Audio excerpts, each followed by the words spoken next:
செய்தி 18. நாம் பரலோகத்துக்கு போகவில்லை. ஒரு நபர் விசுவாசியானவுடன் அவருக்குள் விதைக்கப்படும் முதல் விதை என்னவென்று சொன்னால், நீ பரலோகத்துக்கு போகிறாய். இந்த விதை விசுவாசிக்குள் ஆழமாக பதிந்து விடுகிறது. இப்பொழுது நீ பரலோகத்துக்கு போகவில்லை என்று சொன்னால் அது அவனுடைய உயிரையே எடுத்த மாதிரி இருக்கும்.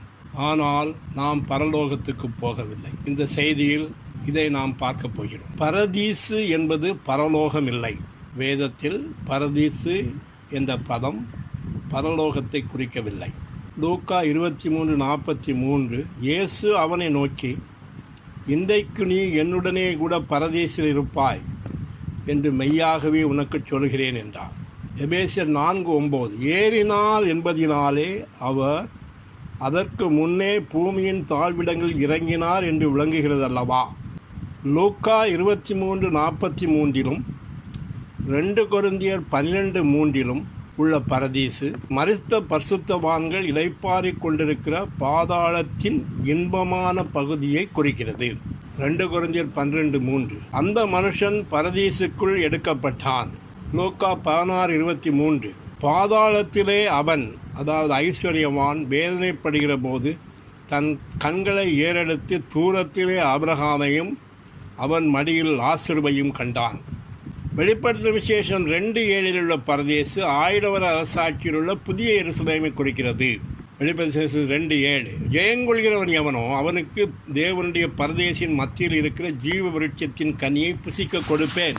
வெளிப்படுத்தும் விசேஷம் 22:2 நகரத்து வீதியின் மத்தியிலும் நதியின் இரு கரங்களிலும் 12 விதமான கனிகளை தரும் ஜீவ விருட்சம் இருந்தது. யோவான் 3:16 உள்ள நித்திய ஜீவன் பரலோகத்தை குறிக்கவில்லை. யோவான் 3:16 தேவன் தம்முடைய ஒரே பேரான குமாரனை விசுவாசிக்கிறவன் எவனோ அவன் கெட்டுப்போகாமல் நித்திய ஜீவனை அடையும்படிக்கு அவரை தந்தருளி இவ்வளவாய் உலகத்தில் அன்பு கூர்ந்தார். வசனம் 14:15 சர்ப்பமானது மோசேயினால் வனாந்திரத்திலே உயர்த்தப்பட்டது போல மனுஷகுமாரனும் தன்னை விசுவாசிக்கிறவன் எவனோ அவன் கெட்டுப்போகாமல் நித்திய ஜீவனை அடையும்படிக்கு உயர்த்தப்பட வேண்டும். யோவான் 3:16 நித்திய ஜீவன் பரலோகத்தை குறிக்கவில்லை. கிறிஸ்தவர்களில் பெரும்பாலோர் தாங்கள் மரித்து உயிர்த்தெழுந்தபின் ஒரு இடத்திற்கு, அதாவது பரலோகத்திற்கு போவோம் என்று விசுவாசிக்கிறார்கள். அங்கு மகிழ்ச்சியும் சந்தோஷமும் நிறைந்திருக்கும். இதுவே நித்திய ஜீவன் என்று அவர்கள் கருதுகிறார்கள். வெளிப்படுத்தும் 21:4 அவர்களுடைய கண்ணீர் யாவையும் அவர் தேவன் துடைப்பார். இனி மரணமும் இல்லை, துக்கமும் இல்லை, அலறுதலும் இல்லை, வருத்தமும் இல்லை. ஏசாயா 35:10 கர்த்தரால் மீட்கப்பட்டவர்கள் திரும்பி ஆனந்த களிப்புடன் பாடி சீயோனுக்கு வருவார்கள். நித்திய மகிழ்ச்சி அவர்கள் தரையின் மேல் இருக்கும். சந்தோஷமும் மகிழ்ச்சியும் அடைவார்கள். சஞ்சலமும் தவிப்பும் ஓடிப்போம். யோவான் 3:16 வசனம் 15 சேர்த்து படித்தால் வசனம் 16 உள்ள நித்திய ஜீவன் ஒருவன் கர்த்தரா இயேசு கிறிஸ்துவுக்குள் விசுவாசிக்கும் போது பெறுகிற ஜீவனை குறிக்கிறது என்று நாம் கூற முடியும். யோவான் 3:36 குமாரனிடத்தில் விசுவாசமாக இருக்கிறவன் நித்திய ஜீவனை உடையவனாக இருக்கிறான். 6:40 குமாரனை கண்டு அவரிடத்தில் விசுவாசமாக இருக்கிறவன் எவனோ அவன் நித்திய ஜீவனை அடைவது என்னை அனுப்பினுடைய சித்தமாக இருக்கிறது. எனவே 3:16 உள்ள நித்திய ஜீவன் ஒருவன் கிறிஸ்துவை விசுவாசிக்கும் போது பெறுகிற ஜீவனை குறிக்கிறது. இவ்வாறு யோவான் 3:16 உள்ள நித்திய ஜீவன் பரலோகத்தை குறிக்கவில்லை. யோவான் 14:2 உள்ள என் பிதாவின் வீடு பரலோக மாளிகையை குறிக்கவில்லை. யோவான் 14:2 என் பிதாவின் வீட்டில் அநேக வாசஸ்தலங்கள் உண்டு. அப்படி இல்லாதிருந்தால் நான் உங்களுக்கு சொல்லியிருப்பேன். ஒரு வாசஸ்தலத்தை உங்களுக்காக ஆயத்தம் பண்ண போகிறேன். நான் போய் உங்களுக்கு வசனம் 3 நான் போய் உங்களுக்காக ஸ்தலத்தை ஆயத்தம் பண்ணின பின்பு நான் இருக்கிற இடத்திலே நீங்களும் இருக்கும்படி நான் மறுபடியும் வந்து உங்களை என்னிடத்திலே சேர்த்துக் கொள்வேன். வசனம் 10 நான் பிதாவிலும் பிதா என்னிலும் இருக்கிறதை நீங்கள் விசுவாசிக்கிறதில்லையா? யோவான் 14:2 உள்ள என் பிதாவின் வீடு பரலோக மாளிகையை குறிக்கவில்லை. பரலோக மாளிகை என்ற பதம் ஒரு புத்த மத பதமாகும். இதன்படி நம் கர்த்தர் பரலோகத்தில் ஒரு மாளிகையை தயார் செய்து கொண்டிருக்கிறார். ஒரு நாள் நாம் பரலோகத்துக்கு சென்று அந்த மாளிகையில் வசிப்போம் என்று நாம் நினைக்கிறோம். எபிரேயர் 11:10 தேவன் தாமே கட்டி உண்டாக்கின அஸ்திபாரங்களுள்ள நகரத்திற்கு அவன் காத்திருந்தான். 12:22 ஜீவனுள்ள தேவனுடைய நகரமாகிய புதிய எருசலேமுக்கு நீங்கள் வந்து சேர்ந்திருக்கிறீர்கள்.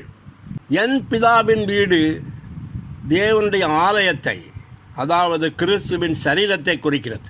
யோவான் 2:14-16 தேவாலயத்திலே ஆடுகள் மாடுகள் புறாக்களாகிய இவர்களை விற்கிறவர்களையும் காசுக்காரர்கள் உட்கார்ந்திருக்கிறதையும் கண்டு அவர்கள் யாவரையும் ஆடு மாடுகளையும் தேவாலயத்துக்கு புறம்பே துரத்தி விட்டார். என் பிதாவின் வீட்டை வியாபார வீடாக்குகிறீர்கள் என்றார். எபேசியர் 2:21-22 அவர் மேல் மாளிகை முழுவதும் இசைவாக இணைக்கப்பட்டு கர்த்தருக்குள் பரிசுத்த ஆலயமாக எழும்புகிறது. அவர் மேல் நீங்களும் ஆவியினாலே தேவனுடைய வாசஸ்தலமாக கூட்டி கட்டப்பட்டு வருகிறீர்கள். என் பிதாவின் வீடு தேவனுடைய ஆலயத்தை, அதாவது கிறிஸ்துவின் சரீரத்தை குறிக்கிறது. அநேக வாசஸ்தலங்கள் கிறிஸ்துவின் சரீரத்தின் அநேக அவயவங்களை குறிக்கிறது. ரோமர் 12:5 அநேகராகிய நாமும் கிறிஸ்துவுக்குள் ஒரே சரீரமாயிருக்க ஒருவருக்கு ஒருவர் அவயவங்களாயிருக்கிறோம். 1 கொரிந்தியர் 3:16 நீங்கள் தேவனுடைய ஆலயமாக இருக்கிறீர்கள் என்றும் தேவனுடைய ஆவி உங்களில் வாசமாக இருக்கிறார் என்றும் அறியாதிருக்கிறீர்களா? யோவான் 14:3 அடிப்படையில் தம் உயிர்த்தெழுதலுக்கு பின்பு கர்த்தர் பரலோகத்திற்கு சென்றார். பௌதீக வீட்டை கட்டி கொண்டிருக்கிறார். அவர் திரும்ப வருவார். நாம் ஒவ்வொருவருக்கும் நித்தியமாக வாழ ஒரு வீட்டை தருவார் என்ற கருத்து தவறானது. யோவான் 14:3 அடிப்படையில் தம் உயிர்த்தெழுதலுக்கு பின் கர்த்தர் பரலோகத்துக்கு சென்றார். பௌதீக வீட்டை கட்டி கொண்டிருக்கிறார். அவர் திரும்பி வருவார். நாம் ஒவ்வொருவருக்கும் நித்தியமாக வாழ ஒரு வீட்டை தருவார் என்ற கருத்து தவறானது. யோவான் 14:2-3 என் பிதாவின் வீட்டில் அநேக வாசஸ்தலங்கள் உண்டு. அப்படி இல்லாதிருந்தால் நான் உங்களுக்கு சொல்லி இருப்பேன். ஒரு ஸ்தலத்தை உங்களுக்காக ஆயத்தம் பண்ண போகிறேன். நான் போய் உங்களுக்கான ஸ்தலத்தை ஆயத்தம் பண்ண பின்பு நான் இருக்கிற இடத்திலே நீங்களும் இருக்கும்படி நான் மறுபடியும் வந்து உங்களை என்னிடத்தில் சேர்த்து கொள்ளுவேன். இது குறிப்பாக நான் இருக்கிற இடத்தில். அவர் எங்கு இருக்கிறார் என்று சொன்னால் அவர் பிதாவில் இருக்கிறார். எனவே நான் உங்களை பிதாவிடத்தில் கொண்டு போவேன். அதற்காக இடத்தை ஆயத்தம் பண்ண போகிறேன் என்று சொல்கிறார். 6 நாட்களில் வானத்தையும் பூமியையும் படைத்த நாம் கர்த்தர் 2000 வருடங்களுக்கு மேலாக ஒரு பௌதீக வீட்டை நமக்கு தயார் செய்கிறார் என்றால் அவர் மிகவும் மோசமான கட்டுபவராக இருக்க வேண்டும். ஆதியாகமம் 1:32 சாயங்காலமும் விடியற்காலமும் ஆகிய 6ஆம் நாள் ஆயிற்று. யாத்ரா 31:17 6 நாளைக்குள்ளே கர்த்தர் வானத்தையும் பூமியை உண்டாக்கினார். வெளிப்படுத்தல் 22:7 இதோ சீக்கிரமாய் வருகிறேன். இங்கு பரலோகத்திற்கு போவதை பற்றியும் 2000 வருடங்களுக்கு பின்பு திரும்பி வருவதை பற்றியும் கர்த்தர் பேசிக் கொண்டிருக்கவில்லை. மரணத்திற்குள் போவதை பற்றியும் உயிர்த்தெழுதலில் வருவதை பற்றியும் அவர் இங்கு பேசிக் கொண்டிருக்கிறார். இங்கு பரலோகத்திற்கு போவதை பற்றியும் 2000 வருடங்களுக்கு பின்பு திரும்பி வருவதை பற்றியும் கர்த்தர் பேசிக் கொண்டிருக்கவில்லை. மரணத்திற்குள்ளே போவதை பற்றியும் உயிர்த்தெழுதலிலே திரும்பி வருவதை பற்றியும் அவர் பேசிக் கொண்டிருக்கிறார். யோவான் 14:28 நான் போவேன் என்றும் திரும்பி உங்களிடத்தில் வருவேன் என்றும் நான் உங்களுடன் சொன்னதை கேட்டிருக்கிறீர்களே.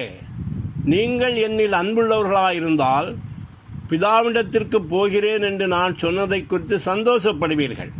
கர்த்தர் போவதும் வருவதும் ஒரு இடத்தை, அதாவது தெய்வீகமும் பரம்பதிருமான ஒரு மண்டலத்தை தயார் செய்வதற்காக. அதனால் நாம் பிதாவுடன் கூட்டிணைக்கப்படக்கூடும். யோவான் 14:11 நான் பிதாவிலும் பிதா என்னிடத்திலும் இருக்கிறதை நம்புங்கள். 17:24 பிதாவே நீர் எனக்கு தந்த என்னுடைய மகிமையை நீர் எனக்கு தந்தவர்கள் காணும்படியாக நான் எங்கே இருக்கிறேனோ அங்கே அவர்களும் என்னுடனே கூட இருக்க விரும்புகிறேன். தெய்வீகமும் பரம்புதிருமான மண்டலம் பதனிடப்பட்டு முழு நிறைவடைந்த மூவொரு தேவனே, அதாவது முழு நிறைவடைந்த ஆவியானவரே. யோவான் 14:16-17 நான் பிதாவை வேண்டிக் கொள்வேன். அப்பொழுது என்றென்றைக்கும் உங்களுடனே கூட இருக்கும்படிக்கு சத்திய ஆவியாகிய வேறொரு தேற்றரவாளனை அவர் உங்களுக்கு தந்தருளுவார்.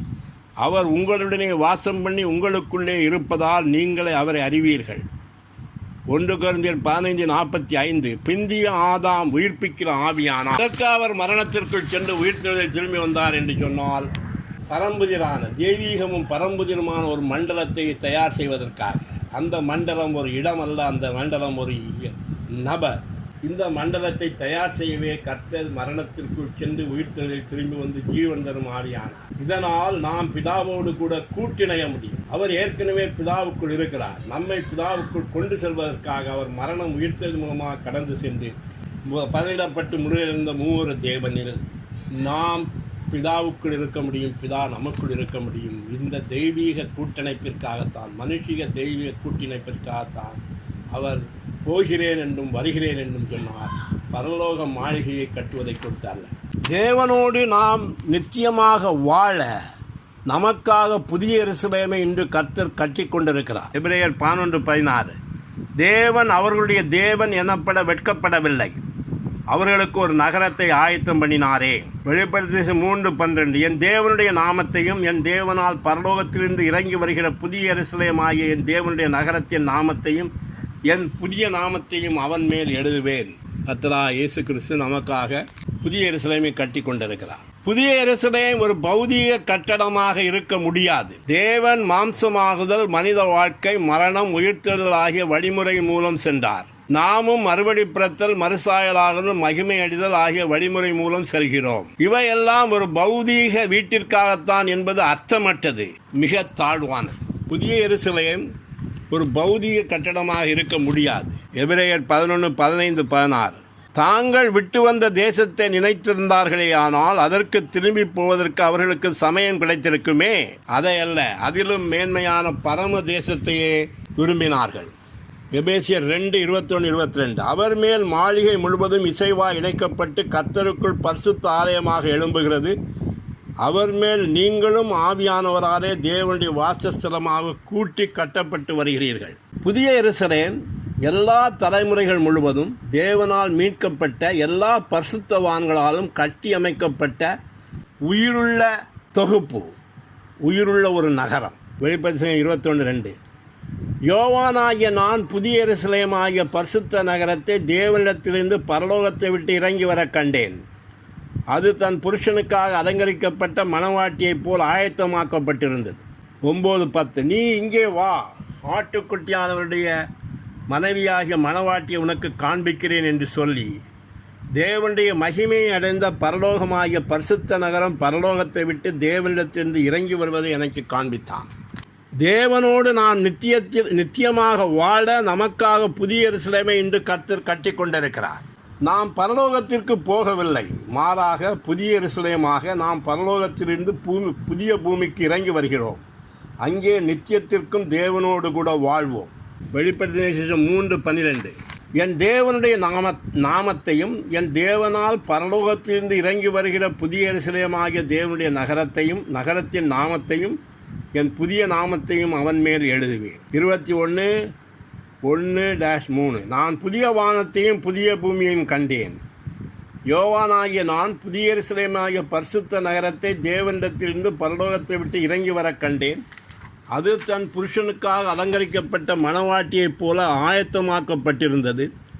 மேலும் பரலோகத்திலிருந்து உண்டான ஒரு பெரும் சத்தத்தை கேட்டேன். அது, இதோ மனுஷரிடத்திலே தேவனுடைய வாசஸ்தலம் இருக்கிறது. அவரிடத்திலே அவர் வாசமாயிருப்பார், அவர்களும் அவருடைய ஜனமாயிருப்பார்கள். தேவன் தாமே அவர்களோடு இருந்து அவர்களுடைய தேவனாயிருப்பார். நாம் பரலோகத்திற்கு போகவில்லை, மாறாக புதிய எருசலேமாக நாம் பரலோகத்திலிருந்து புதிய பூமிக்கு இறங்கி வருகிறோம். அங்கே நித்தியத்திற்கும் தேவனோடு வாழ்வோம். நாம் பரலோகத்துக்கு போகவில்லை, மாறாக நாம் பரலோகத்திலிருந்து கீழே வருகிறோம். புதிய எருசலேமாக நாம் பரலோகத்திலிருந்து கீழே இறங்கி வந்து புதிய பூமியிலே புதிய எருசலேமாக நாம் இருப்போம். அந்த புதிய எருசலேமில் தேவன் இருப்பார். தேவன் பரலோகத்தில் இருக்க மாட்டார். தேவன் புதிய எருசலேமில் புதிய பூமியில் இருப்பார். நாமும் புதிய பூமியில் புதிய எருசலேமில் தேவனோடு கூட இருப்போம். தேவன் பூமிக்கு வந்து விடுவார், தூதர்களும் பூமிக்கு வந்து விடுவார்கள், நாமும் பூமிக்கு வந்து விடுவோம். எனவே பரலோகம் காலியாகிவிடும், பரலோகம் வெறுமையாக இருக்கும். அங்கே யாரும் இருக்க மாட்டார்கள், தேவன் அங்கு இருக்க மாட்டார். இப்படி சொல்லுங்கள், நீங்கள் பரலோகத்துக்கு போக விரும்புகிறீர்களா அல்லது தேவனோடு கூட இந்த பூமியிலே புதிய எருசலேமில் இருக்க விரும்புகிறீர்களா? தேவனுடைய இலக்கு பரலோகம் அல்ல. எனவே நம்முடைய இலக்கும் பரலோகமாக இருக்கக்கூடாது. நம்முடைய இலக்கும் புதிய எருசலேமாக இருக்க வேண்டும். நாம் நித்தியத்திற்கும் புதிய வானம் புதிய பூமியிலுள்ள புதிய எருசலேமில் தேவனோடு கூட வாழ்வோம். இதுவே தேவனுடைய இலக்கு, இதுவே நம்முடைய இலக்காகவும் இருக்க வேண்டும். கர்த்தராகிய இயேசு கிறிஸ்து தாமே நாம் ஒவ்வொருவரையும் ஆசீர்வதிப்பாராக. ஆமேன்.